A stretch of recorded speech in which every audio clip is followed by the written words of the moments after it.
Olá, pessoal. Meu nome é Natanael, sou médico especializado em estrabismo e neurooftalmologia do Hospital Oftalmológico de Brasília, e a gente vai dar início ao nosso curso básico de neurooftalmologia do ano de 2022. A gente vai começar com o módulo de anatomia e também de exames complementares que nós utilizamos em neurooftalmologia. Então, lembrar primeiro como que o olho é formado, né, embriologicamente. A gente tem ali ao redor da quarta semana, né, as camadas que vão formar, então, vão se evaginar, né, formando as vesículas ópticas, e depois o cálice óptico, e formando, então, o olho primitivo, né, o olho primário. Então, a gente tem ao redor, né, da quarta semana gestacional, né, um neuroectoderma e o ectoderma epidermal. Então, o ectoderma epidermal ele vai se espessando para dar origem ao cristalino, e o neuroectoderma ele vai, então, se evaginado de encéfalo, né, formando, então, essa vesícula óptica de ambos os lados. E aí, depois, uma próxima fase gestacional, então, a gente tem essa vesícula óptica formada por espessamento do ectoderma epidermal, que vai dar origem, então, ao cristalino, e a gente tem que estar tocando aqui o neuroectoderma, daí, que é evaginado ali do diencéfalo, para formar as vesículas ópticas, né? E vão formar, que é esse desenho que nós vemos aqui, esquemático. E a gestação vai evoluindo, então, né? Então, a gente tem esse espessamento do neuroectoderma para formar, então, o cristalino primário, e a gente vai ter o neuroectoderma que formou primeiramente essa vesícula óptica que começa a dobrar sobre si mesmo, né? Então, fazendo uma invaginação, e aí a vesícula que tinha apenas uma camada passa a ter uma camada dupla, que é o que a gente vê aqui, com espaço virtual entre essas camadas, né?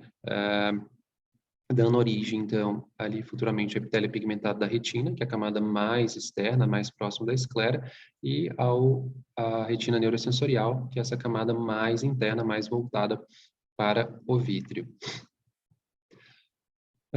Então, aqui também mostrando, de novo, alguns marcadores do desenvolvimento do olho, né? Na terceira semana inicia o desenvolvimento do olho, entre a terceira e a quinta semana já surgem as vesículas ópticas, que é o que a gente comentou, na quarta semana ela se forma como uma projeção do diencéfalo, entre a terceira e a oitava semana o mesênquima, ele vai, né, vai envolver as vesículas ópticas.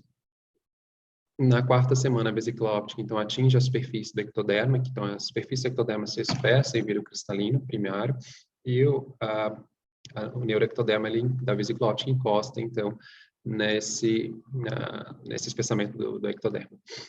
Entre a quarta e a quinta semana forma-se, então, o cálice e o pedúnculo óptico, né, o que a gente vê aqui, na verdade, ó, que é o pedúnculo óptico, e esse cálice que está se formando através da invaginação do neuroectoderma, do que era inicialmente a vesícula óptica, né? Entre a segunda e a quinta semana, a artéria hialoide passa para o interior da fissura coroide. Na sexta semana, os axônios começam a se desenvolver das células ganglionares para o pedúnculo óptico. Na sétima semana, os axônios das células ganglionares desenvolvem-se para até o quiasma óptico e atinge, então, o cérebro, né? Atinge onde será o tálamo. E com o sétimo mês, as fibras do nervo óptico já estão inicialmente mielinizadas, né? Esse processo vai continuar ao longo da vida. Só para a gente lembrar, então, assim, as camadas da retina, aqui começando da parte mais interna da retina, mais voltada para o vítreo. Então, a gente tem as fibras, né, a camada de fibras nervosas da retina, que vão formar, então, os axônios, né, é formada pelos axônios do nervo óptico. A gente tem a camada de células ganglionares, a camada plexiforme interna, que é formada pela comunicação entre axônio e dendrito das células ganglionares da retina e as células bipolares, que estão na camada de células bipolares. A gente tem a camada plexiforme externa, que é a comunicação, então, entre as células, entre axônios e dendritos das células bipolares com os fotoreceptores, o núcleo dos fotoreceptores, né, que é a camada desses núcleos, e a gente tem a camada, então, só dos fotoreceptores, que estão conectados ao EPR.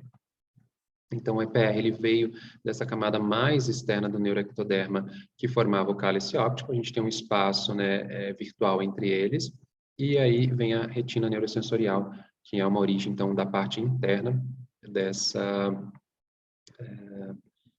do neuroectoderma, né, primitivo. Então, lembrar só de algumas coisas interessantes aqui para a gente, né, que as células ganglionares, elas se diferenciam primeiro em axônios e nervo óptico, e quando o estágio de recepção se forma, o de transmissão já está pronto para funcionar, ou seja, o estágio de recepção seria, na verdade, os fotoreceptores, as células bipolares. Eles vão se formando em segundo momento, enquanto que as células ganglionares já vão começando a se formar e já vão caminhando para se conectar com o seu segundo neurônio da via, que seria o neurônio do tálamo. A visão central, que é a visão de melhor discriminação e percepção de cores, ela vai se desenvolver por último, né? Então a mácula se desenvolve por último ali na gestação, no período intrauterino, e também vai se desenvolvendo ao longo dos primeiros anos de vida. Por isso que a acuidade visual central, ela é borrada na criança e vai se desenvolvendo com o tempo. No quinto mês, né, fetal ainda, a retina adulta, a retina só tem um aspecto da retina adulta no polo posterior, e até o nono mês, o desenvolvimento da retina, ela vai caminhando em direção à hora cerrada, né? Até por isso que a gente tem a HOP e a questão da vascularização da retina, que vai acompanhando um pouco essa evolução anatômica das células da retina. Tá? Então, a vascularização vai continuando a acontecer até o final da gestação, acompanhando o aumento metabólico da demanda metabólica, então, de novas células que vão se formar na retina neurosensorial. E a mácula continua amadurecendo no sétimo mês pós-natal. Vai ocorrendo, então, um afinamento progressivo da mácula, que é aquilo que a gente sabe, na verdade, que a fóvea, ela precisa estar ultramente especializada ela é receptiva, né, em receber, então, essa informação das imagens que vêm do espaço, né, do que está externo a nós. Então, a gente vai tendo um deslocamento de todas as outras células, as células bipolares, as células ganglionares da retina, que vão se deslocando centrifugamente, né, para abrir o centro da fóvea, onde a gente só vai ter, então, fotoreceptores expostos à luz que vem da cavidade vítrea. E aí a gente tem uma doença, só para a gente lembrar, que são alguns pacientes que vão ter nistagmo congênito, que vão ter alguma formação que geneticamente eles não têm essa migração dessas células, assim, do empurrar dessas células, né? Na verdade, a retina interna a gente viu lá que tem um EPR, aí vem os fotoreceptores, vem as células bipolares e vem as células ganglionares. Então, assim, existe um empurrar dessas células 360, né, para todas as direções, de tal forma que a gente tenha na fóvea, na parte central, na parte umbiculada ali da fovéola, somente os fotoreceptores expostos à luz. Se o paciente tem uma fóvea plana, ou seja, que nessa fase de 7 meses de gestação não aconteceu essa migração dessas outras células, das bipolares e ganglionares, e da camada de fotoreceptores e da camada de fibras nervosas da retina, a gente não tem essa exposição central ali da fóvea à luz, é o que a gente chama de fóvea plana, então isso pode causar nistagmo, pode impactar a acuidade visual, né, desses pacientes. Lembrando também que a mielinização ela vai continuar na partir do quarto e quinto mês, e lembrando que a gente tem a transmissão se desenvolvendo primeiro, que seriam as células ganglionares e a sinapse dela com o tálamo, antes de ter a maturação ali do sistema receptivo, que são os fotoreceptores, células bipolares da retina. A mielinização ela começa pelo trato óptico, então existem astrócitos e oligodendrócitos que vão mielinizar, atinge o nervo óptico a partir do 8º mês e a lâmina crivosa já ao nascimento. E até 2 anos continua então nessa mielinização, que é responsável pela melhora da acuidade visual, reflexo, melhora de campo visual e etc. Todas as funções vão melhorando. O quiasma óptico, no período fetal, ele é um esboço apenas na parte anterior do assoalho do encéfalo. Os axônios das células ganglionares progridem então no interior dos nervos ópticos e vão decussando até a 7ª semana. As fibras, que são as fibras diretas, são as temporais, elas já estão maduras até ali umas 13 semanas de gestação. O corpo geniculado lateral, ele começa a se dividir em 6 camadas, ali no 6º mês de gestação. As radiações ópticas, elas emergem do corpo geniculado lateral após o 6º mês de gestação. E o córtex occipital, ele começa a se diferenciar em 6 camadas antes do nascimento e vai progressivamente amadurecendo. Por isso que a gente tem ali um impacto de uma ambliopia importante, quando a gente tem uma privação nesse período pós-natal, e a gente tem já o desenvolvimento da dominância entre os olhos, então, por isso que a gente vai ver que esse impacto é muito importante no início da vida. Lembrando a anatomia do olho, então, as camadas que o olho vai ter, né? E a gente está falando sobre a retina interna, que é formada sobre a retina, né, sobre a retina neurosensorial e EPR, que é o que mais importa aqui para a gente. Então, a gente tem a epitélio pigmentado da retina, os fotoreceptores ligados ao epitélio pigmentado da retina, fazendo conexão, então, de cones e bastonetes com as células bipolares. Né? Aqui a gente também tem a modulação pelas células horizontais, né, que modula, então, a comunicação entre as células bipolares e os fotoreceptores. E a gente tem as células amácrinas e interplexiformes, que modulam a conexão entre as células bipolares e as células ganglionares da retina. Tá, então, ela já faz um certo processamento visual em nível retiniano. Então, elas são responsáveis por modular contraste e movimento, né? Então, assim, ela vai fazer um feedback positivo ou negativo nas células laterais àquele estímulo especificamente. Então, com isso, ela consegue ajudar a retina a entender onde termina a borda de um estímulo, onde começa o outro, onde está mais brilhante, onde está menos brilhante, e também perceber que tem um estímulo que está se movimentando, que ele está mudando a correspondência espacial dele, a imagem, né, dele na retina está caminhando, porque ele está caminhando no espaço.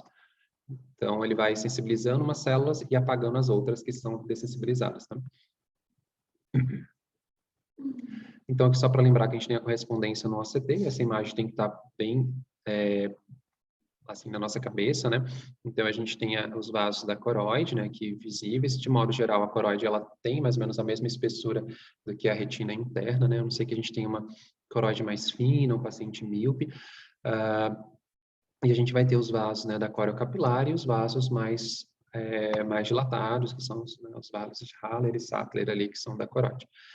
E aí a gente começa, então, a ver a coriocapilar, né, que é essa parte mais na transição ali para o epitélio pigmentado da retina. E a gente tem o epitélio, então, pigmentado da retina, que é essa camadinha, epitélio pigmentado da retina, camadinha mais brilhante, e a gente tem a camada de fotoreceptores da retina. Então, nessa parte central da fóvea, a gente só tem exposição à luz que está vindo do ambiente, à luz que está passando pelo vítreo. A exposição é total, né, aos fotoreceptores, sem interposição, sem bloqueio das células bipolares ou ganglionares da retina. E aí a gente vem para as outras camadas. Lembrar que onde tem uma densidade celular de núcleos maiores, a gente vê mais escurecido, e onde tem uma densidade de fibras, né, se comunicando, a gente vê mais brilhante, a gente vê então mais intenso que as camadinhas mais em brancas, né? Então a gente tem a camada de fotoreceptores da retina aqui, na região, a zona elipsoide, ela corresponderia então à comunicação assim célula a célula, onde a gente tem a membrana limitante externa, que é a membrana virtual, né? E a descontinuidade dela acontece, então, em alguns processos, vamos dizer, permanentes ou não, em algum processo inflamatório, ou processo de atrofia genética, né, geneticamente programada, em que vai perdendo os fotoreceptores, então a gente tem um abaixamento da espessura dessa camada de fotoreceptores, e a gente também pode ter uma descontinuidade, então, da zona elipsoide. É importante para a gente em neuroftalmo, porque muitas das queixas de baixa visual central e escotomas centrais não mimetizam doenças do nervo óptico, porque o fundo de olho aparentemente está normal, mas quando a gente avalia estruturalmente ou através de eletrofisiologia, a gente percebe que tem uma lesão de fotoreceptores, que é uma lesão oculta, que a gente chama de maculopatia oculta, né? Então, a gente tem sempre que tentar separar se a doença é do nervo ou a doença da retina, e uma das formas de a gente separar isso no nosso consultório é a gente ver se tem defeito aferente relativo, a gente vai pesar que o problema está no nervo óptico. Se não tem, a gente tem que pesar que está na retina e tentar buscar algo na retina. O fotoestresse também nos ajudaria, porque, por exemplo, se a gente submete esse paciente à fixação de um foco luminoso próximo durante alguns enfim, a gente deixa ali uns 20 segundos ou um pouquinho mais. Esse tempo de recuperação normal, ele deve acontecer ali até uns seus 30, 40 segundos, no máximo um minuto. E se a gente tem um atraso de o paciente recuperar, então a capacidade de acuidade visual desse olho, a gente também tem que pesar a mão que a gente pode estar diante da retina. Outros detalhes são defeitos de campo, ou alguma alteração eletrofisiológica vão nos localizar mais na retina também. Tá? Depois a gente vem para a camada plexiforme externa, então onde tem a comunicação das células então horizontais, mais as células, núcleo dos fotoreceptores e com as células bipolares. Aí a gente tem a camada de células bipolares, de novo aqui, que é a camada nuclear interna, né? Aí depois a gente tem a camada plexiforme interna, que é a comunicação das amácrinas, das interplexiformes, das células bipolares com as células ganglionares da retina. Depois a gente tem uma outra camada das células ganglionares da retina, e daí a gente tem a camada de fibras nervosas, né, a camada de fibras nervosas da retina, e a membrana limitante interna, que a gente pode ver aqui em cima, né, que nesse caso está bem virtual.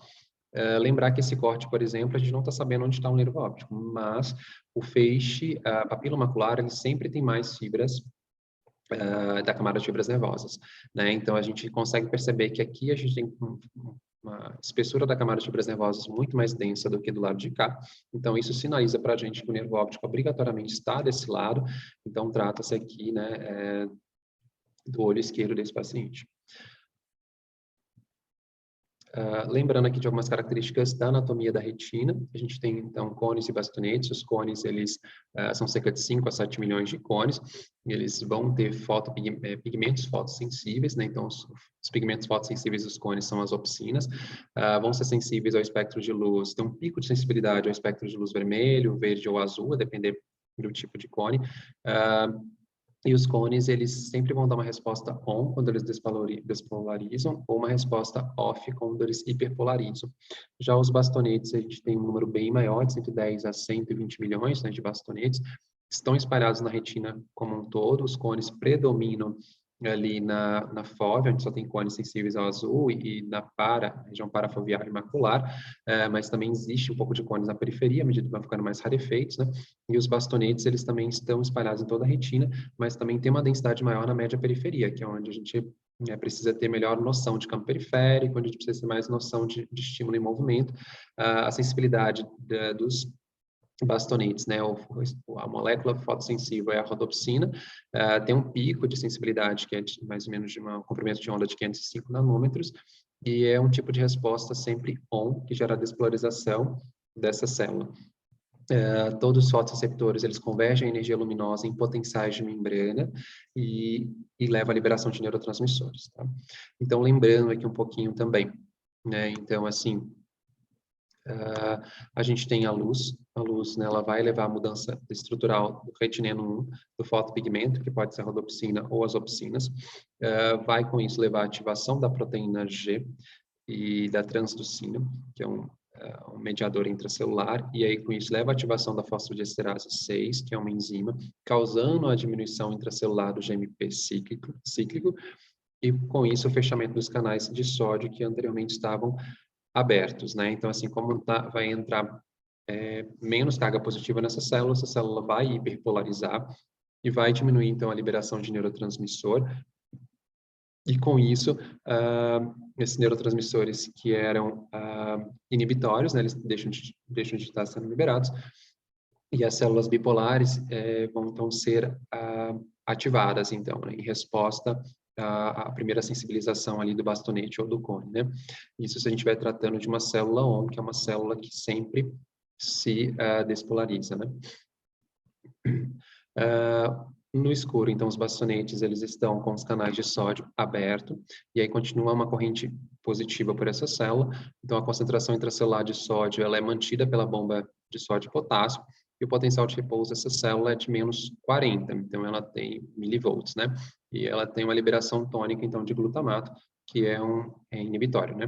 E com a luz, existe, então, toda essa cadeia de eventos que vão levar, então, à diminuição da liberação do glutamato, esse neurotransmissor, porque a célula vai ficar, então, hiperpolarizada. E existe um mecanismo de ampliação em que uma rodopsina, ela ativa várias transducinas. Então, cada célula tem mais de uma rodopsina e existe sempre um efeito em cascata em que as coisas só se aumentam e com isso vão levando, então, a uma rápida resposta à luz e para cada fotorreceptor, né? E as bastonetes são mais sensíveis à luz do que os cones. Então, existe um conceito de campo receptivo, né? Em que a gente... Existem campos concêntricos, são uma característica das células ganglionárias da retina e das células do corpo geniculado lateral.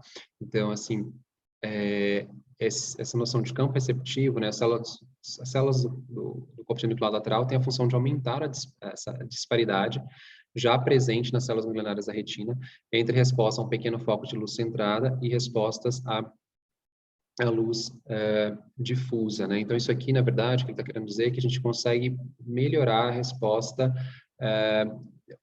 ter um certo processamento retiniano para nos dar uma noção de contraste, né? Então, assim, existem algumas células que o campo receptivo central ele vai ser ON, né? Então, assim, aqui com a luz apagada, e com a luz acesa ele vai responder, ele vai hiperpolarizar e disparar, mas ao redor dele está menos sensível à luz. né? E as células com campo central off, na verdade, quando existe um estímulo de luz mais difuso, que está fora do campo, do campo receptivo, naquele campo receptivo, então, ele, na verdade, ele vai ter um estímulo inibitório e, ao redor, ele vai ter um estímulo, então, excitatório. Então, com isso, porque, assim, a luz não é só bolinha, não é só quadradinho, tem vários formatos, mas, assim, para a gente poder entender um pouquinho, cada célula pode processar de determinada forma. Então, a luz vem e, nesse campo receptivo, eu posso, então, assim, onde estimula o campo receptivo, que é 1, ele vai disparar com estimulação visual, e e ao redor ele vai, na verdade, anular aquele estímulo, conseguindo, então, criar conseguindo entender onde estão as bordas e os limites dos estímulos visuais que chegam até nós. Existem diversos tipos de células, né, que a gente vai ver aqui, de células ganglionárias da retina, né, então a gente tem, na verdade, células bipolares, desculpa, então a gente tem as células alfa, beta ou gama, né, e aí elas, cada uma vão ter um certo tipo de resposta, né, uma resposta linear tônica, elas têm uma localização mais central, o campo receptivo delas é bem pequenininho e a velocidade de condição delas é intermediário, né, não é nem rápido, nem tão veloz. Quando a gente vai para as células bipolares do tipo ANAN, né, elas são células que têm muitos dendritos, então, assim, não, desculpa, são células ganglionares mesmo, elas são células mais do sistema magnocelular e que percebem mais contraste e percebem mais movimento. Então, a gente vê que o campo receptivo delas é maior, porque elas não querem definir com tanta precisão o estímulo que está sendo apresentado, mas elas têm uma velocidade de transmissão muito alta para poder mostrar que perceber que aquele estímulo está em movimento.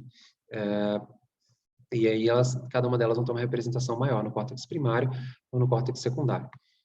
Então, são as células ganglionares, né, do tipo X, ou alfa, ou parasol, elas praticamente são poucos dendritos, né, então, assim, cada célula ganglionar se comunica com uma célula bipolar e com um fotorreceptor, com um, a gente diz, ou com poucos, né, tendo uma resposta 1 para 1, e com isso consegue dividir o campo visual em pequenos pixels, vamos dizer assim, enquanto que as células ganglionares do tipo ANAN ou beta, ou do sistema magnocelular, elas têm muito dendritos, então elas se comunicam com axônios de várias células bipolares, que por suas vezes comunicaram com várias células fotorreceptores, por isso o campo que ela responde no visual no ambiente, ele é bem maior, e com isso, então, ela informa para o nosso cérebro coisas muito pouco precisas, mas ela informa campos grandes e mais borrados, porque cada pixel o ambiente, ao invés de ser dividido em pixels pequenos, ele é meio que dividido em pixels grandes, e por isso a imagem não fica tão nítida,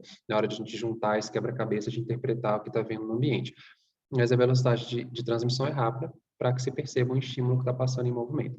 Isso é importante para a gente, porque no paciente que enxerga mal, a gente tem um paciente ali com dificuldade visual, a gente tem um paciente que vai ter perda de campo periférico, ou perda de campo central, ou um paciente que, às vezes, ele não consegue identificar um estímulo que não esteja em movimento, mas ele vai conseguir enxergar um estímulo em movimento. Então, às vezes, a gente tem um conta-dedos para aquele paciente, em que ele só consegue enxergar o conta-dedos a 50 centímetros, a 70, mas se a gente consegue, talvez, trazer o estímulo em movimento, num campo que a princípio estava cego, ou que a gente achava que a capacidade de visão é menor, e a gente consegue, às vezes, um conta-dedos a 1 metro, 1,5 metro, 2, porque a gente está usando outra via, que é a via magnocelular, para chamar a atenção do paciente, e ali, parafoveal, às vezes ele consegue, então, enxergar aquele estímulo, né? Falando um pouquinho sobre vascularização da retina, né? É importante a gente lembrar que a gente tem, então, as artérias, né, e veias da retina, centrais da retina, que são ramos da artéria oftálmica, e esses são os vasos principais, mais calibrosos, eles vão irrigar a retina interna, então, se a gente tem uma lesão que acomete mais da camada plexiforme externa para dentro, provavelmente nossa lesão está, então, em algum vaso, algum êmbolo, algum infarto, alguma trombose desses vasos principais da retina, né, da artéria central da retina e seus ramos. E quando a gente tem, na verdade, um apagamento mais das células, dos fotorreceptores, na verdade, a gente tem alguma lesão, provavelmente aconteceu em nível de coroide, né, e não em nível dessa circulação mais interna da retina. Importante lembrar também que a gente estava comentando sobre o feixe papilomacular, em que ele causa uma espessura, né, do feixe de camadas de fibras nervosas muito maior, Só que lembrar que 30% da espessura macular ela é formada por células ganglionares da retina, justamente por causa desse nível de especialização, em que a gente tem uma célula ganglionar, quanto mais próximo da fóvea, cada célula ganglionar daquele campo de visão ali, ele se comunica com o fotoreceptor e com uma célula bipolar. Por ter essa comunicação 1 para 1, acaba que a gente tem uma densidade de células ganglionares muito maior nessa região, né? E lembrar que hoje o OCTA ele mostrou para a gente que a gente tem padrões de circulação, né, da retina que a gente divide, né, em complexo vascular superficial e complexo vascular profundo, né? Então, na verdade, seriam as redes capilares que vêm dessas artérias principais da retina. Então, a gente tem o complexo vascular superficial, que é formado pelo plexo capilar superficial e pelo plexo capilar também superficial, mas da camada de fibras nervosas da retina e que está na região peripapilar. E a gente tem um plexo vascular profundo, que ele é dividido em plexo capilar intermediário e plexo capilar profundo. Então, assim, esses plexos mais profundos, eles vão estar ao redor da camada nuclear interna. Então, a camada nuclear interna é formada pelas células bipolares, amácrinas e as interplexiformes. Então, assim, na verdade, essa rede de plexo, ela vai estar aqui mais ou menos na borda mais interna ou na borda mais externa, um pouquinho, da camada nuclear interna. Ou seja, bem na transição da formação da camada plexiforme externa e da camada plexiforme interna. Então, às vezes, a gente pode ter algumas doenças que dão isquemia só desse plexo capilar, como a PAN, né, que seria a maculopatia média da retina, e aí a gente tem naquela região ali só um infarto desse plexo capilar profundo, e aí a gente pode ter na fase aguda, então, o paciente se queixando de um escotoma central agudo, com baixa de acuidade visual ou não, depende do quanto que esse escotoma comprometeu ali a acuidade visual do paciente. E esses escotomas, geralmente, eles são parafoveais, porque, assim, na fóvea em si, a gente tem a zona vascular foveal. É outra característica desse escotoma. E na fase inicial, a gente vai ter um edema, então, que geralmente pega a nuclear interna ou a plexiforme externa, geralmente nessa região. Esse edema ele é um edema em placa, porque é só na região onde os capilares estão irrigando, e na fase, depois de algumas semanas, o escotoma ele pode clarear um pouco ou não, ficar um escotoma relativo ou não, e a gente, de qualquer forma, tem uma queda, então, da espessura dessa região no OCT, né? Então, a gente vai ver, às vezes, um edema aqui na camada plexiforme externa e nuclear interna, nessa região, geralmente esse edema é em placa, só localizado naquela área onde houve um infarto capilar, de diversas origens, às vezes associado a traumas, ou no paciente com retinopatia diabética, ou em algum paciente com retinopatia por radiação, ou com síndrome de Kushner, né? E retinopatia, esse tipo de retinopatias, ou por embolização, ou pós-infecciosas, virais, vasculites. E aí, depois a gente tem uma fase de infarto, então aquela parte que estava demasiada, ela diminui esse nível de celularidade. A gente se a gente comparar com partes para as áreas laterais adjacentes, a gente vai ver que vai ter uma espessura mais reduzida. Então, lembrar dessas doenças também, porque elas são de origem retiniana, mas elas mimetizam doenças neurooftalmológicas, né? Então, lembrar que do OCTA, que o OCTA pode nos ajudar a mostrar diferença de vascularização.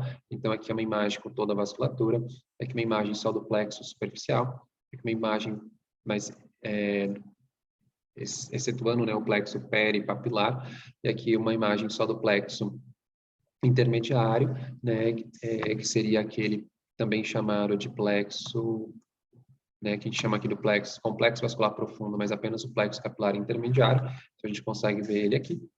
Ele vai estar, então, na transição entre a nuclear interna e a plexiforme interna, e o plexo profundo, que está entre a nuclear interna e a plexiforme externa, tá?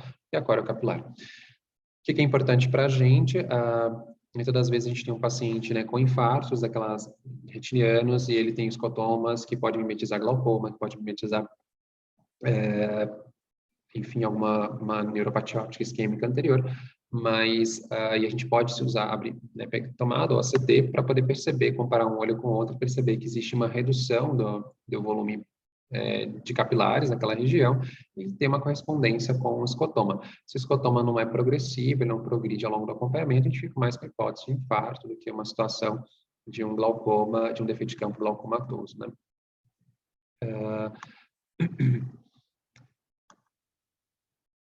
Então, assim, a gente tem trabalhos, né, que mostram que né, avaliar essa estrutura vascular tem uma correspondência com os defeitos de campo a e com os tipos de atrofias diferentes do nervo óptico, da camada de fibras nervosas, porque vai diminuindo, então, a demanda metabólica dessas regiões, e aí, acompanhar, então, a gente consegue ter uma correspondência de mostrar no OCT que houve uma diminuição da densidade vascular ali, né, em áreas de infarto, né? Ou porque isso primariamente foi o infarto que levou à atrofia, ou se a gente tem doenças de atrofia primária, na verdade, teve um processo inflamatório, um processo genético, e tudo aquilo levou à perda de camada de fibras nervosas, então com isso diminuiu então a demanda metabólica e vai com os poucos ocorrendo um apagamento desses vasos, dos plexos superficiais, ou do plexo intermediário ou do plexo capilar profundo, certo? Então tem uma correlação de mostrar então afinamento dessas áreas capilares, desses plexos capilares, a neurite óptica na noia, porque primariamente é uma doença isquêmica, ou em pacientes que tiveram edema de papila por N motivos e vão progredindo com algum grau de atrofia, ou pacientes com alguma atrofia genética, como atrofia óptica hereditária de Leber, tá certo?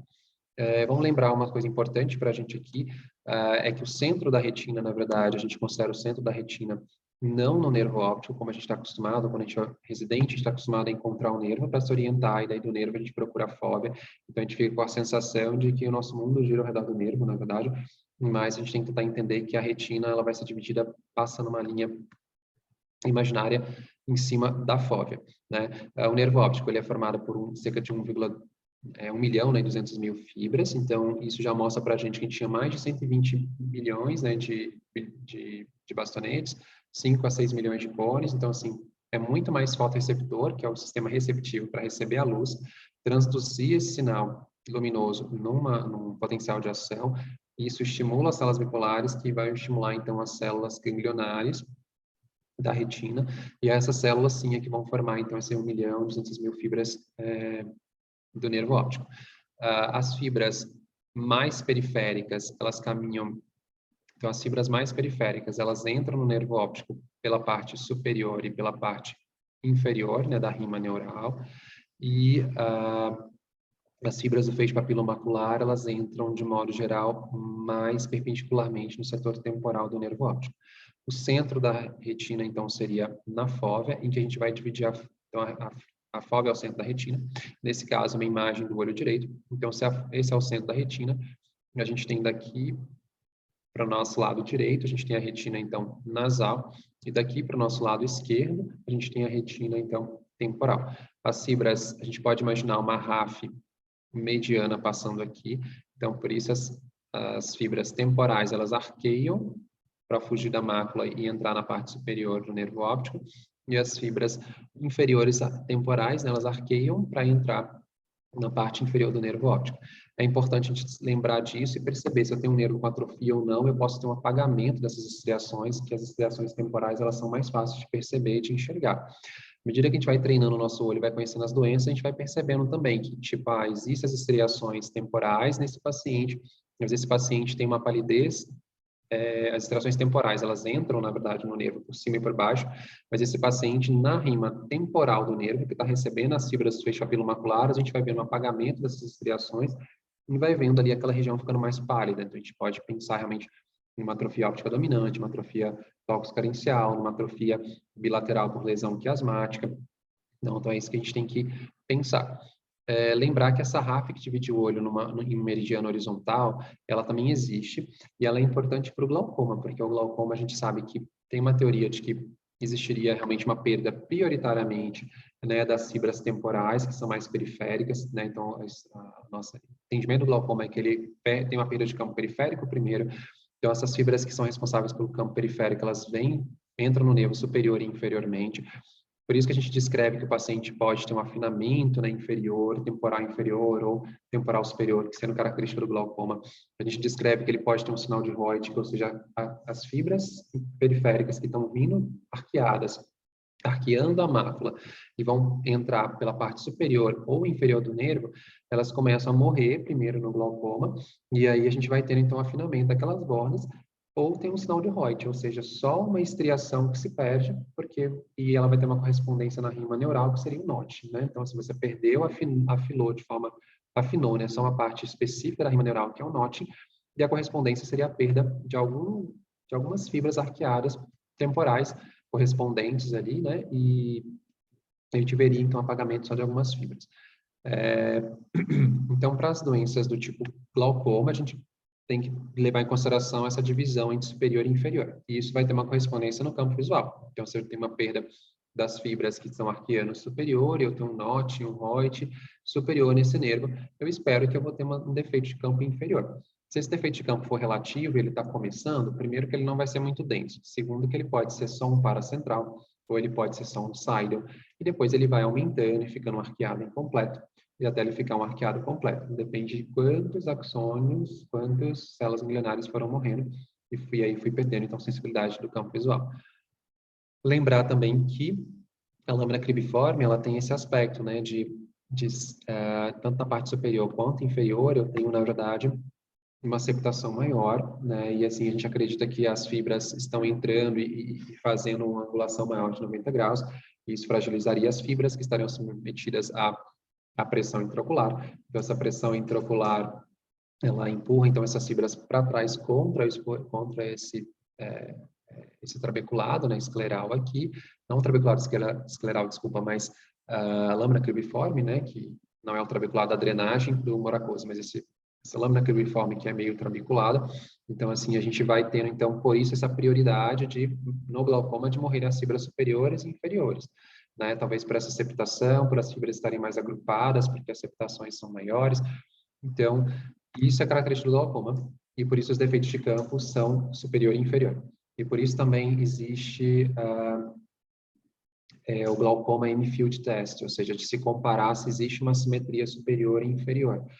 Para a gente neuroftalmo, a gente vai ter o campo automatizado, mas a gente não vai comparar o superior com o inferior necessariamente. A gente, né, na verdade, tem que tentar comparar com o tipo de perda de campo, quando ela se manifestou, se está progredindo ou não, né, e se ela é hemianópica, se não é, para a gente poder valorizar com a doença.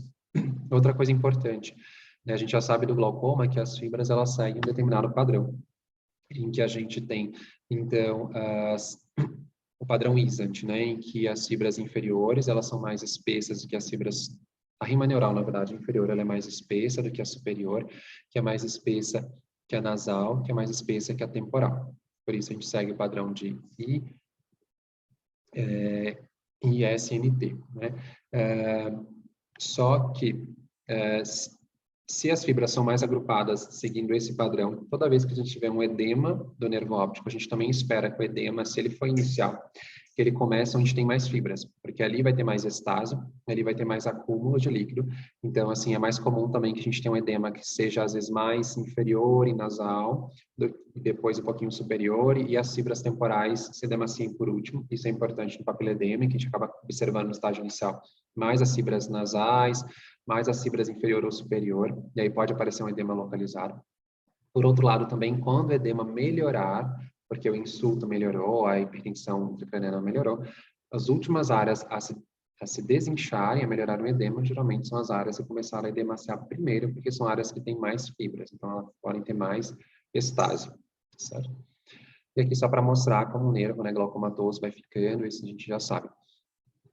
Agora, tentar separar se a gente tem uma megalopapila que é congênito, em que o nervo já é grandão, de um nervo que está atrofiando por alguma doença, seja glaucoma ou não, depende da evolução no tempo e dos padrões de perda de campo ou de perda de fibras que a gente vai encontrar, certo? Lembrar também aqui um pouquinho da anatomia do nervo óptico. Então, assim, a gente tem como que as fibras vão entrando para formar o nervo óptico lá na papila, tá certo?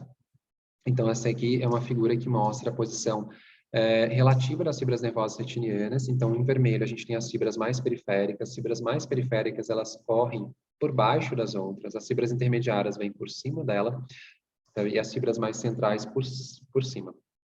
Então, as fibras do feixe papilomacular, elas estão vindo mais superficiais, ou seja, mais voltadas para o vítreo, e elas vão penetrar mais no miolo do nervo, mais na parte central desse nervo, né, para formar o nervo óptico. Então, elas ficam mais protegidas, tá certo? E aqui para mostrar, à medida que o nervo óptico vai caminhando, desde que ele se forma, desde a porção, então assim, retrobulbar, né? Esse nervo óptico vai caminhando até entrar no canal óptico. Então ele vai ter uma porção ocular, uma porção intraorbitária, uma porção intracanalicular e uma porção intracraniana, até ele virar o quiasma óptico, certo? Então, aqui a gente vai percebendo como as fibras vão caminhando.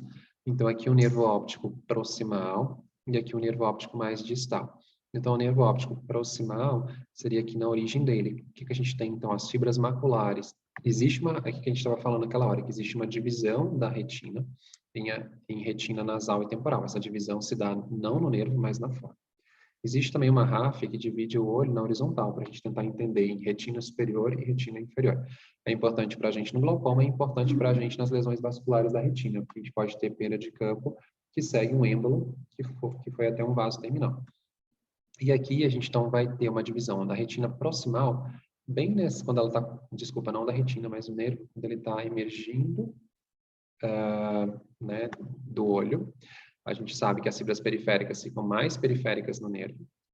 E à medida que as fibras centrais vão entrando para formar o nervo óptico, elas ficam mais no miolo do nervo, mais centrais, mais protegidas, tá bom? Então, aqui, ó, o nervo óptico, a gente tem uma ráfia que vai dividir, ó, fibras maculares superiores do feixe papilomacular, que é a parte central, fibras maculares inferiores. E elas estão no miolo do nervo. E vão caminhar assim, até que o nervo vai progredindo para sua porção intracanalicular, tá? As fibras temporais superiores são essas, ó. Tô vendo, elas são periféricas, temporais superiores. E as fibras temporais inferiores, mais periféricas. Aqui existem as fibras nasais superiores, também são mais periféricas, é como se fosse uma cebolinha. Então, as fibras centrais, fecha pelo macular, elas estão caminhando no miolo do nervo. Existem as fibras que estão mais periféricas. Porque aqui a gente está representando, na verdade, o olhinho das fibras nasais.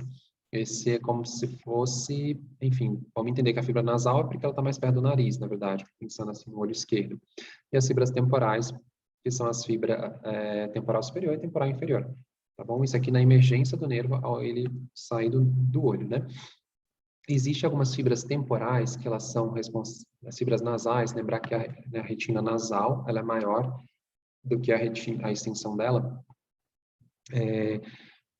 A hora serrata, né, nasal, ela chega mais assim, mais aqui na frente da câmara anterior, mais próxima da câmara anterior do que as fibras temporais. Então, assim, isso gera para a gente então, uma certa assimetria, em que a gente tem um ganho mais campo temporal, porque a retina nasal ela é mais extensa. Então, eu ganho mais campo temporal, e esse campo temporal extremo, ele é unilateral. Ele é a única parte do campo visual que não tem correspondência binocular. Porque, assim, o que essa retina do olho direito nasal está enxergando bem na sua extrema periferia é um campo temporal que só o olho direito vê.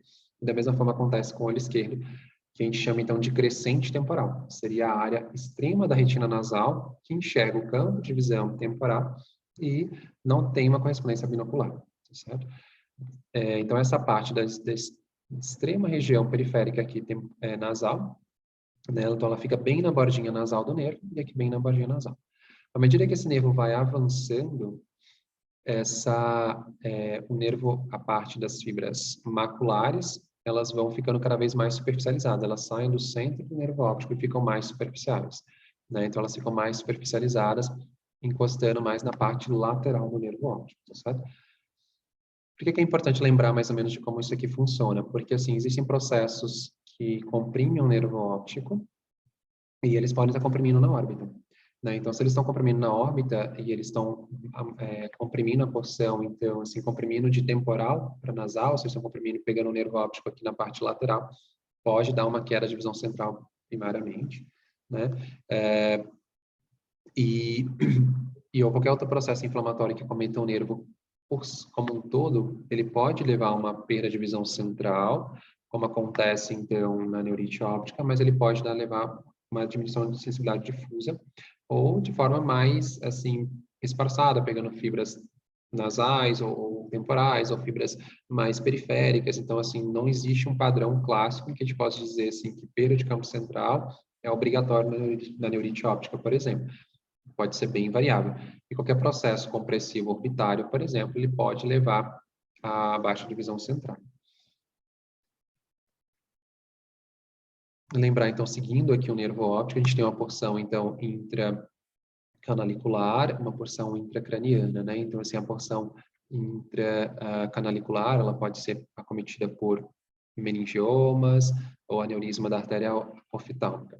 Essa região intracanalicular, ela está aderida, então, assim, a dura mater do nervo óptico bem aderida ao periósteo, e qualquer trauma que a gente tenha pode, então, assim, causar uma força de cisalhamento, né, em que esse nervo ele vai e volta por dentro do canal óptico, e como ele está bem aderido, pode levar a um infarto, que leva a uma perda visual importante, de instalação súbita, e que muitas vezes não conseguimos recuperar, e leva, então, um edema compartimental também por essa isquemia transitória, e isso o nervo não consegue tolerar, porque não tem expansão dessa cavidade óssea ali, daquele forame, né, do canal óptico.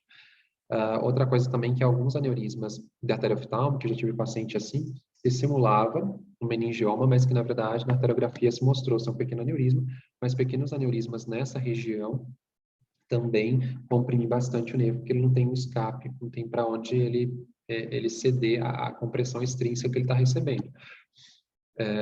E lembrar também que o meningioma, mesmo que ele pequeno, se você tem às vezes um meningioma na asa do esfenoide, que ainda está pequeno, não está empurrando esse olho, não está causando proptose, não está causando paralisia ocular, mas que pode causar uma baixa visual de forma rápida, né, pelo crescimento dentro do canal óptico, e ele pode mimetizar um glaucoma assimétrico também, que a gente tem, na verdade, um paciente que está sendo acompanhado, que tem pressões oculares bem parecidas, mas um olho começa a ter uma atrofia muito evoluída, evoluindo muito rapidamente, começa também a ter a perda de campo e etc. Né? E lembrar que numa porção, então, assim, intracraniana do nervo óptico, a gente tem também uma ordem de maior acometimento dos aneurismas que podem comprometer pode comprimir o nervo óptico também. Então, e lembrar que as fibras feixe papilomacular, elas vão ficando cada vez mais lateralizadas. Então, isso protege de certos aneurismas que estão no polígono de Willis ali. Porém, se a gente tem um aneurisma da artéria carótida interna, a artéria carótida interna ela vem mais lateralizada ao nervo óptico, na formação do quiasma. Então, ela pode se comprimir e levar à perda de visão central também. Então, a gente tem um acometimento da artéria carótida interna, depois, como mais comum, da artéria comunicante anterior, da artéria cerebral anterior, depois da comunicante anterior e, por último, da artéria cerebral média. Lembrando, então, assim, que o nervo óptico ele continua progredindo dentro da cavidade intracraniana e vai formar, então, o quiasma óptico. No quiasma óptico, a gente tem, então, enfim, o cruzamento das fibras nasais. Essas fibras nasais, é importante a gente lembrar que o quiasma óptico, ele é uma continuidade dos nervos ópticos e ele vai formar, então, um X aqui bem em cima da glândula hipófise. Ele tem um trajeto meio ascendente, então a parte anterior do quiasma óptico, ele é mais rebaixado e a parte posterior ele é mais elevada. Se a gente decorar assim, fica mais fácil a gente saber onde as fibras nasais inferiores estão cruzando e onde as fibras nasais superiores estão cruzando. Porque assim, como o quiasma ele está no trajeto ascendente, as fibras nasais cruzam, no quiasma as fibras temporais seguem reto até o tálamo. Então, essas fibras nasais anteriores, as fibras nasais inferiores, elas cruzam aqui na porção anterior do quiasma, que é a parte do quiasma que está mais baixo. E as fibras nasais superiores, elas cruzam na parte posterior do quiasma, que é onde o quiasma está mais elevado. Então, se a gente tem um processo expansivo, por exemplo, como macroadenoma hipofisário, a gente tem um crescimento dessas fibras, um crescimento da glândula e vai comprimindo o quiasma. Como o crescimento está bem no meio do quiasma, ele vai comprimir prioritariamente as fibras que cruzaram, são as fibras nasais, e vai dar um defeito, então, que ele pode ser incongruente, ou seja, mais de um lado do que do outro, mas ele é bitemporal. E se pegou somente como está crescendo aqui, pega as fibras mais inferiores, né, do quiasma, a gente começa, então, a ter um defeito de campo que é bitemporal superior, ou uma quadrantopsia bitemporal superior, tá certo? Se eu tenho um craniofaringioma, por exemplo, que ele pode crescer do assoalho, do terceiro ventrículo, a gente pode ter uma compressão de cima para baixo.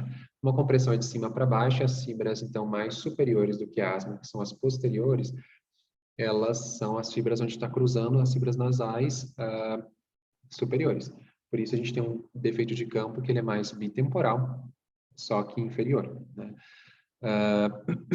À medida que algum tumor, algum processo compressivo vai crescendo mais, ele pode, então, assim, lesionar tanto as fibras nasais inferiores, que cruzam na porção anterior, quanto as fibras nasais superiores, que cruzam na porção posterior. E aí o defeito, que antes era só no quadrante, ele começa a se estender para ficar completamente no quadrante superior e inferior, e aí fica um defeito bitemporal completo. Lembrar que algumas doenças infiltrativas, glioma do nervo óptico, que possa ser bilateral, que pega quiasma, alguma quiasmite por intoxicação por medicação, ou para processo infiltrativo, é uma infecção, é uma sífilis, processo granulomatoso, tuberculose, uma meningite, criptococose, alguma coisa assim. Tudo que infiltra o quiasma, como não é uma coisa, não é necessariamente como o macroadenoma, que comprime só a questão das fibras nasais, a gente pode ter um defeito de campo que não respeita completamente o defeito bitemporal. Então, não é toda alteração de quiasma que vai ter um defeito lindo, como está no livro, bitemporal. A gente pode ter os defeitos mais um pouquinho variados, por acometer também as fibras temporais e nasais, né? Não somente as nasais. Lembrar dessa teoria, né? Então, assim, existe o joelho, né, de Willebrand, né, que seria a região ali onde as fibras nasais elas vão cruzar e elas acabam, então, formando, então, um joelho, né, uma angulação. E lembrar que o quiasma, ele pode ser um quiasma sobre o diafragma celular, ou ele pode ser um quiasma, então, assim, sobre o diafragma celular e pequena porção sobre o dorso da célula, que é 80% do quiasma, da localização do quiasma. Ou ele pode ser um quiasma, então, pós-fixado, então ele está bem mais para trás da célula túrcica. Pode ser um quiasma pré-fixado bem na frente da célula túrcica. Ou sobre o próprio diafragma, que é quase igual a esse que a gente comentou aqui, que seria sobre o diafragma, um pouquinho para trás no dorso da célula. Qual a diferença de uma situação e outra? Então, lembrar que se a gente tem um tumor como macroadenoma hipofisário, que é o que a gente mais lembra como exemplo, a gente,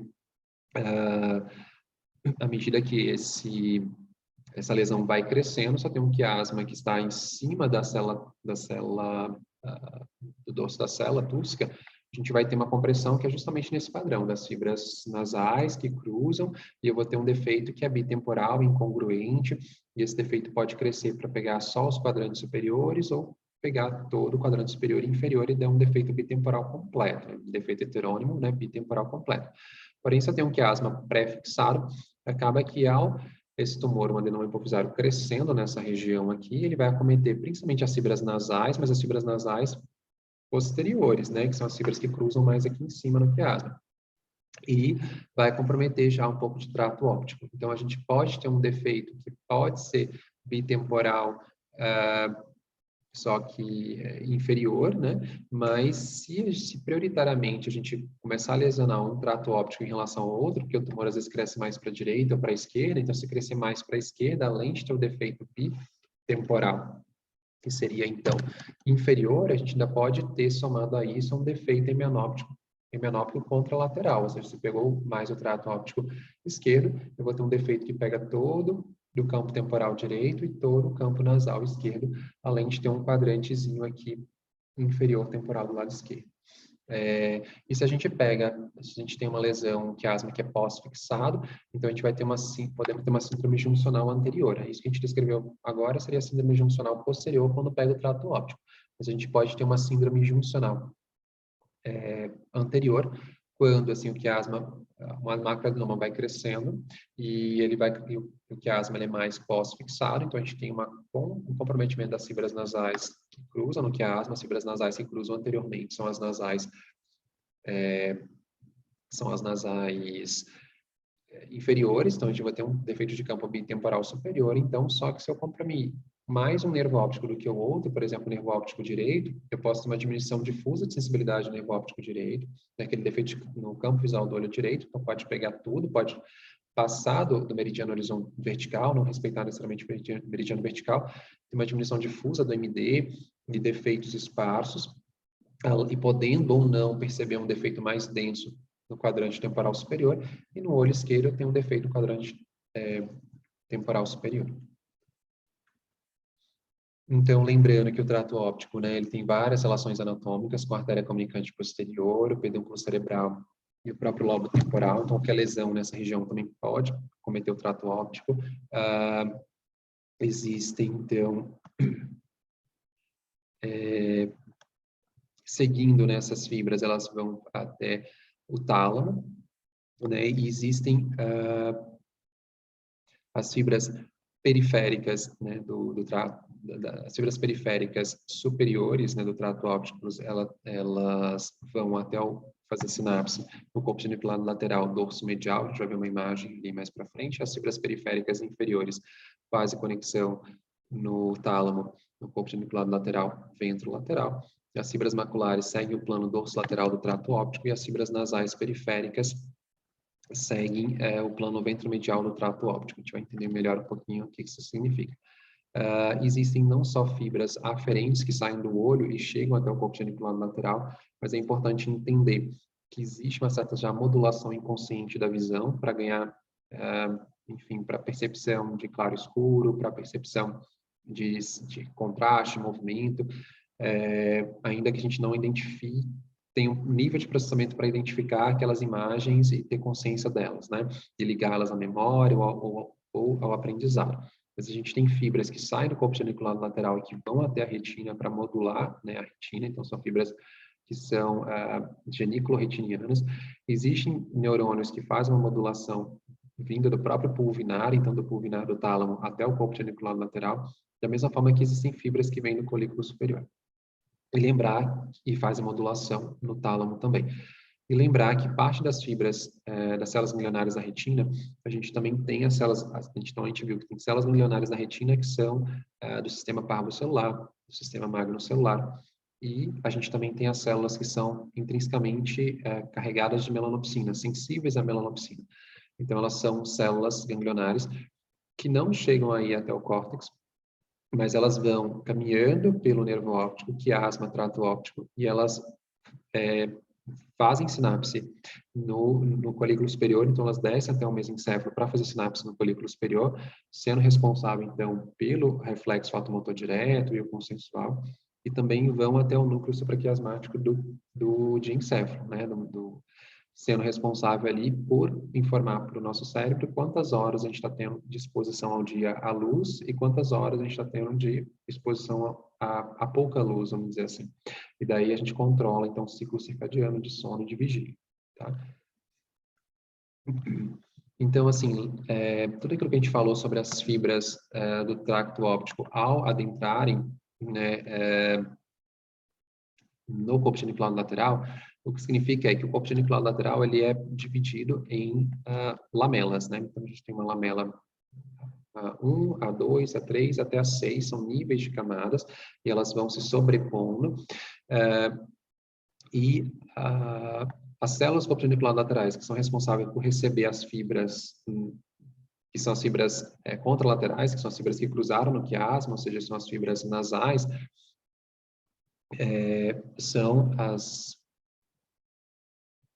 então, assim, as fibras que fazem comunicação, quais lamelas do corpo genicular lateral recebem as fibras que são contralaterais, né? Então, seria a lamela 1, a lamela 4 e a lamela 6, né? Então, e a gente tem a 2, a 3 e a 5, recebendo as fibras, então, que são ipsilaterais, que são as fibras que vêm do quiasma óptico, na verdade, sem cruzar, que são as fibras temporais da retina. A irrigação do corpo genicular lateral é pela artéria coroide anterior e mais pela artéria cerebral posterior.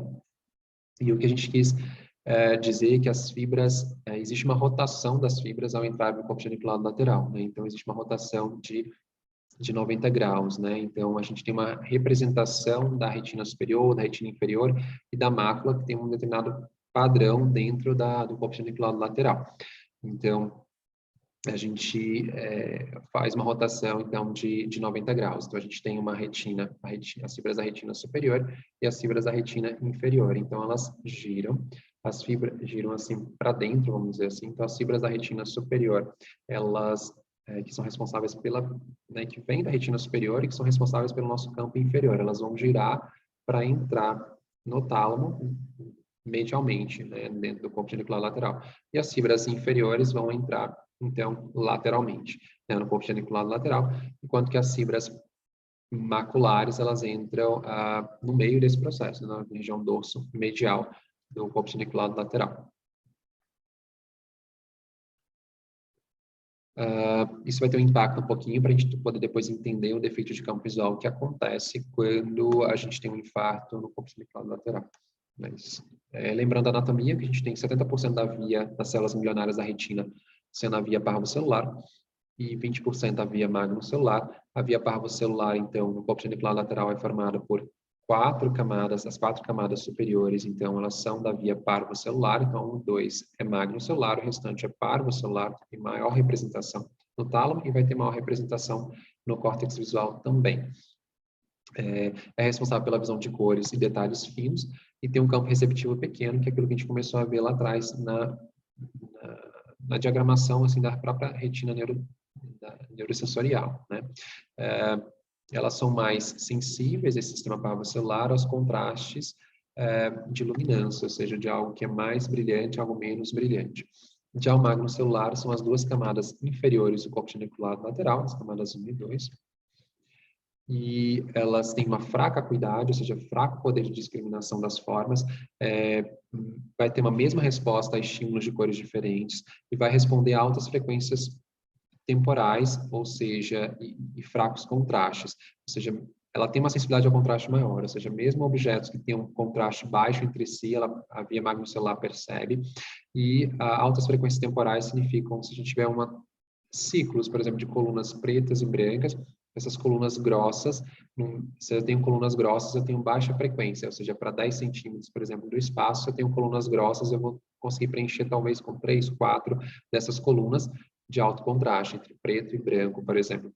E se eu tenho uma alta frequência, para 10 centímetros, eu teria que ter, então, assim, colunas muito fininhas para que eu conseguisse aumentar a repetição entre intervalos de preto e branco.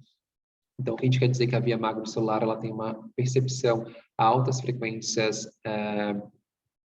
a baixas frequências espaciais, vamos dizer assim, ou seja, os estímulos têm que ser grandes para que ela consiga perceber esse estímulo, mas ela consegue perceber estímulos em movimento, ou seja, que tem uma alta frequência temporal, que se repete, que apaga e reacende, por exemplo. E consegue detectar profundidade, detectar estímulos em movimento. Já a via coniocelular são 10% das células do tálamo, do corpo genicular lateral, na verdade, do tálamo, e é correspondente por interlamelas, né? E elas recebem impulsos tanto da via parva quanto da via magnocelular, fazendo então essa modulação, e tem um grande campo receptor e tem respostas variadas, lentas, inclusive a cor, então seria uma via intermediária. Então, relembrando tudo, a gente tem um trato óptico que vai se comunicar com o corpo genicular lateral, ele vai sofrer modulação do pulvinar, recebe modulação do próprio folículo superior e recebe e envia fibras para a retina para modulá-la também. As fibras que vêm da retina superior, elas se giram para poder entrar no corpo genicular lateral pela sua porção medial e as fibras da retina inferior giram para poder entrar no corpo genicular lateral na sua porção mais lateral. As fibras que são cruzadas, as fibras nasais, elas vão entrar pela lamela 1, 4 e 6, e a 2, 3, 5 recebe as fibras que não cruzam. Lembrar que as lamelas 1 e 2 são do sistema magnocelular, que percebe estímulos em movimento, com baixo contraste, já as outras lamelas a 3, 4, 5, 6 são do sistema parvocelular, que percebe estímulos com detalhes. Aqui lembrando, de novo, as características das células ganglionárias da retina e a sua correspondência em cada sinapse, né? A primeira sinapse vai ser feita, então, no corpo genicular lateral do tálamo. Só continuando um pouquinho para a gente terminar, então, a anatomia. A gente, depois do tálamo, existem as radiações ópticas. Então, a gente, pensando no sulco lateral, a gente pode dividir aqui, né, o cérebro nos seus lóbulos, né? Então, a gente teria o lóbulo frontal, o parietal, o occipital e o temporal. E a gente vai ver que do tálamo vem as fibras da radiação óptica. Então, as fibras da radiação óptica, elas passam pelo lobo parietal. Elas têm uma grande conexão aqui, né, de proximidade com os ventrículos laterais. Por isso que toda lesão que a gente tem um ventrículo lateral acometido, principalmente no prematuro, né, que desenvolveu paralisia cerebral, a gente tem uma fragilidade desses vasos nessa região, porque eles são imaturos e eles são vasos terminais, e é uma área de watershed, ou seja, uma área que recebe vasos de mais de um tronco vascular, mas que se tiver um hipofluxo geral, como uma criança em sofrimento, em hipóxia, a gente pode ter um grande infarto ali.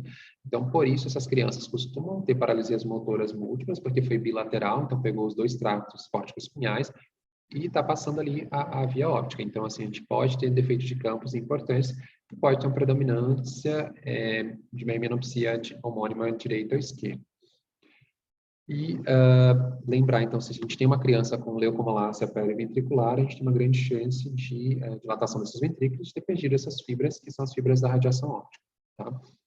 Então, essas fibras superiores da retina superior, elas vão caminhar pelo lobo parietal, e as fibras da retina inferior vão caminhar pelo lobo occipital. Pelo lobo temporal. No lobo temporal, elas avançam aqui para a parte anterior desse lobo temporal e depois retornam. Então, nessa região que a gente chama de alça de Meyer, né, que é responsável, então, por uma lesão que aconteça só no ápice aqui do lobo temporal, a gente ter, então, um defeito de campo que perde só as fibras inferiores e que dê, então, assim, um defeito hemenóptico, já que as fibras já cruzaram, a gente tem um defeito hemenóptico que é superior, uma quadrantopsia homônima superior, que é o que a gente chama de pedaço de torta no espaço, né, do pie in the sky. A irrigação dessa região é feita pela artéria coroide anterior, mais artéria cerebral posterior, e também a artéria cerebral média. Então, lembrar como que as fibras vão caminhando aqui, só para a gente tentar entender, pensando no corte, assim, do cérebro, como se fosse um corte coronal nessa altura, que pega as fibras superiores e inferiores, ou seja, que pegasse um pouquinho do lobo temporal e do lobo parietal.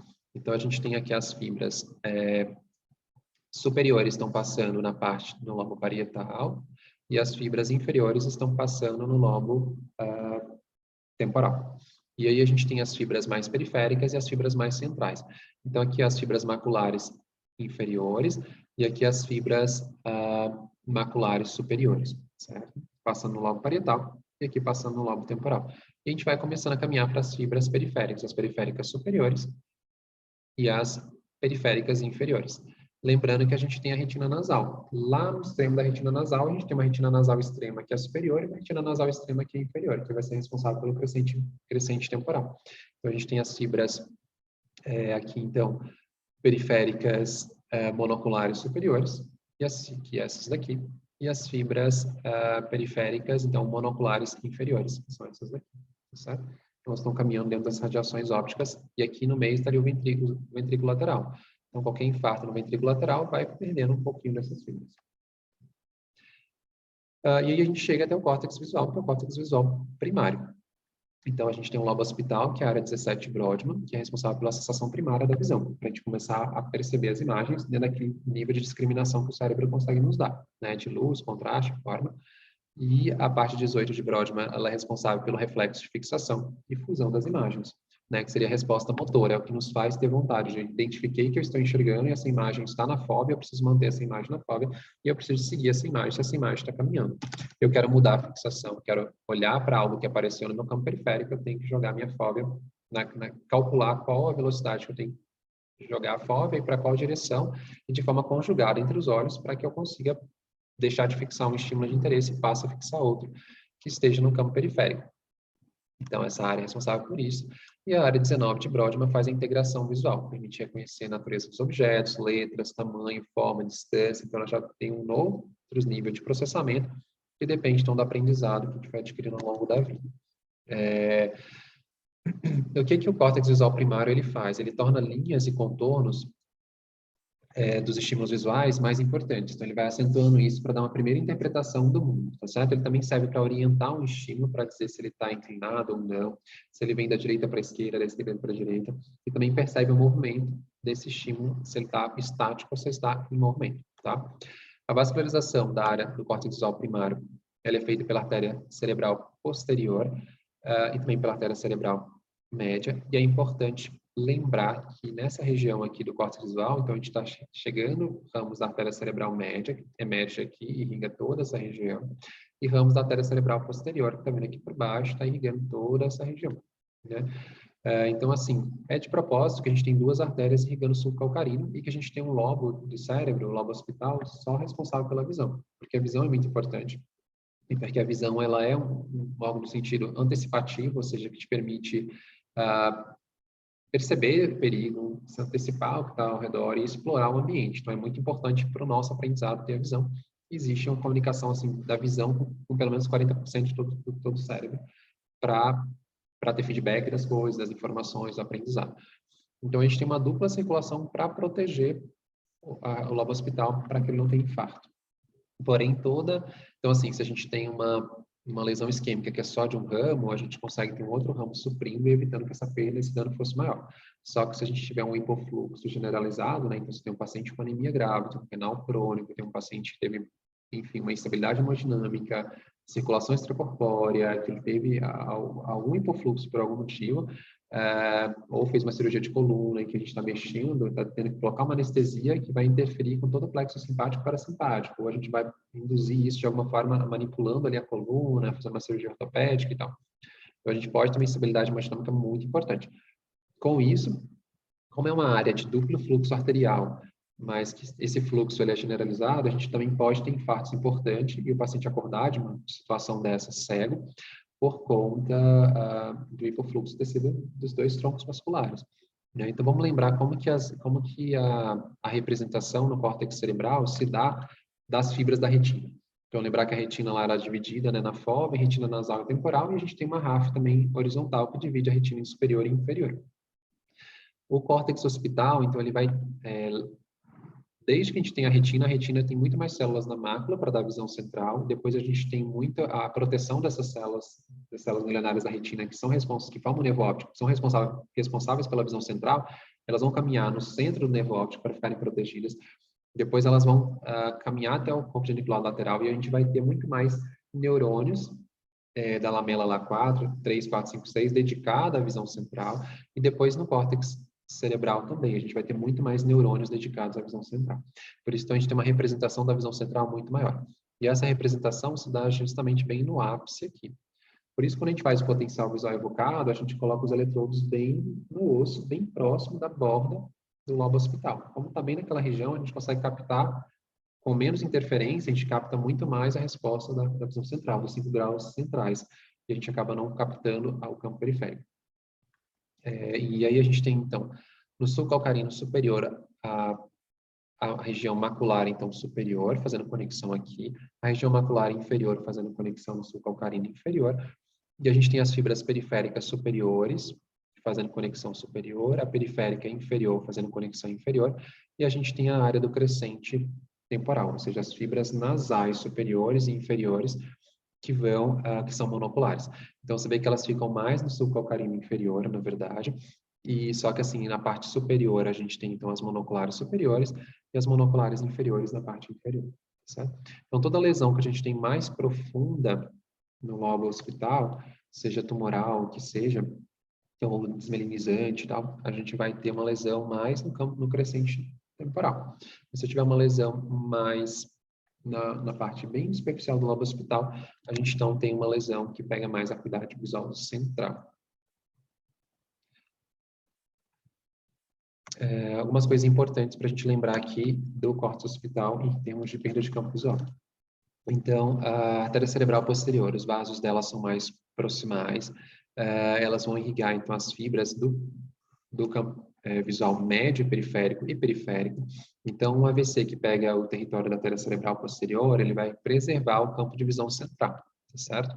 Então, ele pode ter esse tipo de padrão, como, por exemplo, a himenopsia homônima esquerda, ou ele pode ter um padrão que, inclusive, ele poupa os 5 graus centrais.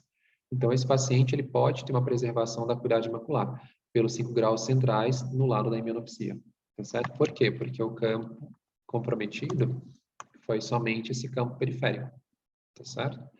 Acometendo também o crescente ou não, tá certo? Então, porque a artéria cerebral posterior irriga mais essa parte. Se a gente tem uma lesão, que é aquilo que a gente estava explicando, que tem um hipofluxo geral, a gente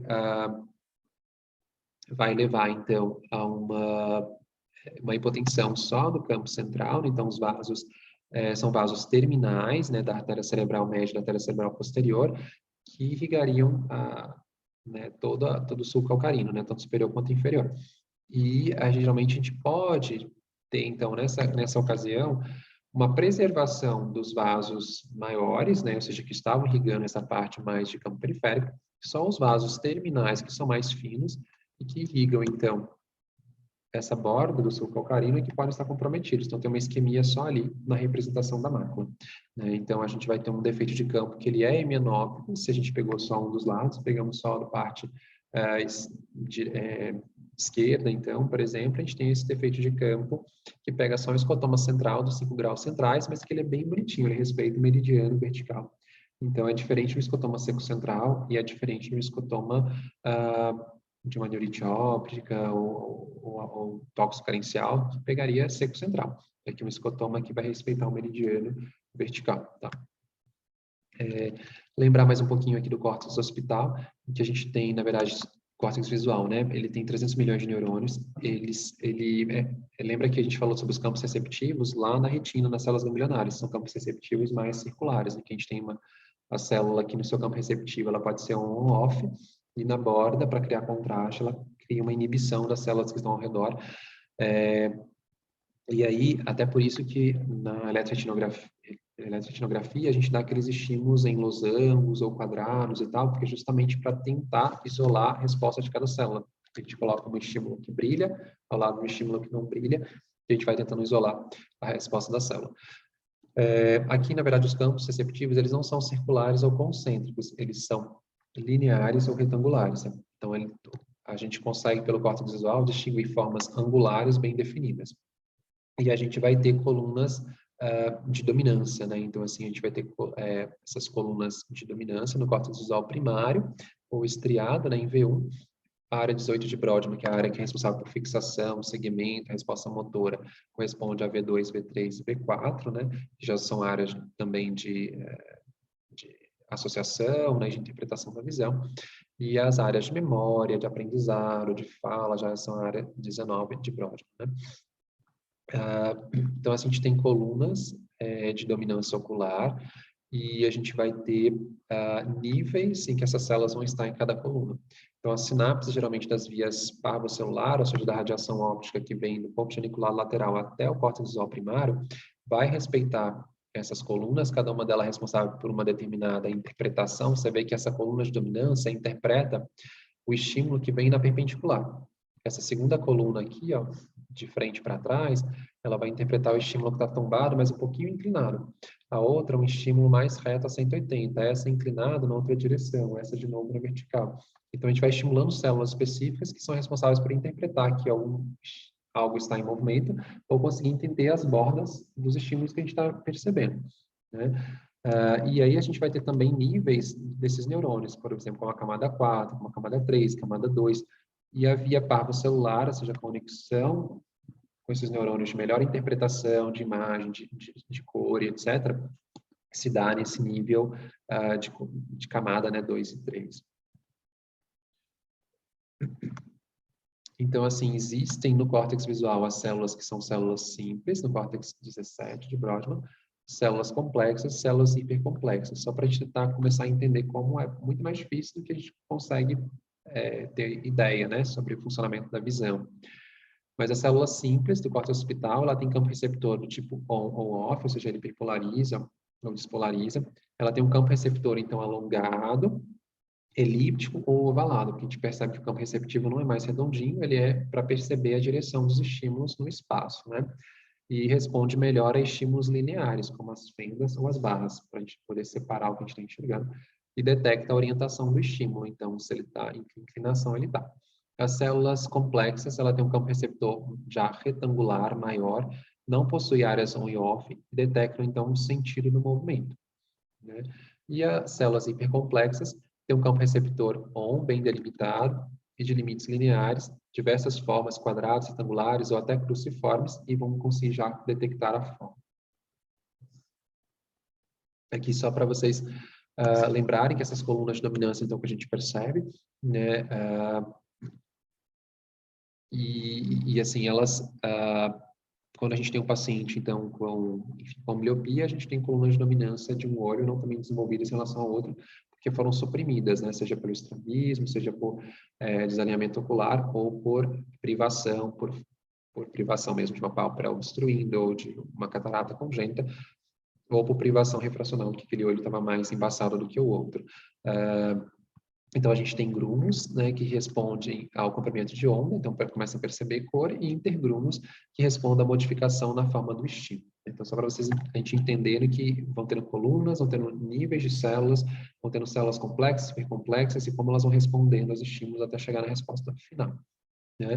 A gente também pode dividir o cérebro numa via dorsal, que é a via que entende onde, né, as coisas estão acontecendo, que percebe movimento, percebe velocidade dos estímulos, e o estímulo que é a via ventral, que poderia perceber, então, o que nós estamos enxergando ou quem nós estamos enxergando à medida que a gente aprende a associar pessoas ou a reconhecer objetos, né?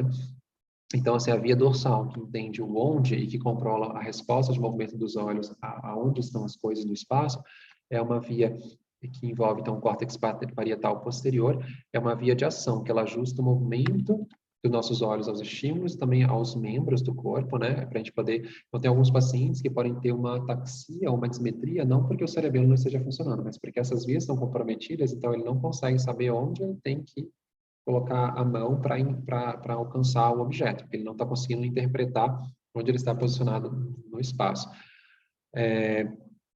A localização também no lobo temporal médio, né? E nessa região, então, causa uma dificuldade de guiar visualmente os movimentos. É aquilo que a gente estava falando, de saber que eu tenho que colocar a mão até determinada direção para conseguir pegar o objeto que eu quero. A via ventral, ela já acomete a região occipitotemporal, é a área em que a gente consegue identificar pessoas e objetos, formas e cores. Então, esses pacientes costumam desenvolver agnosias, né? Não identificam objetos pela visão e acabam tendo que ajustar seus movimentos.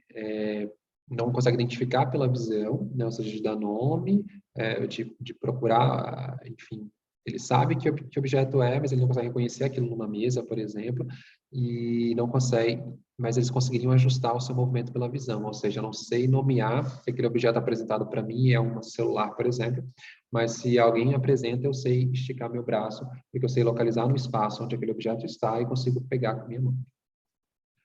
É isso. Vamos dar só um intervalinho, porque daí a gente consegue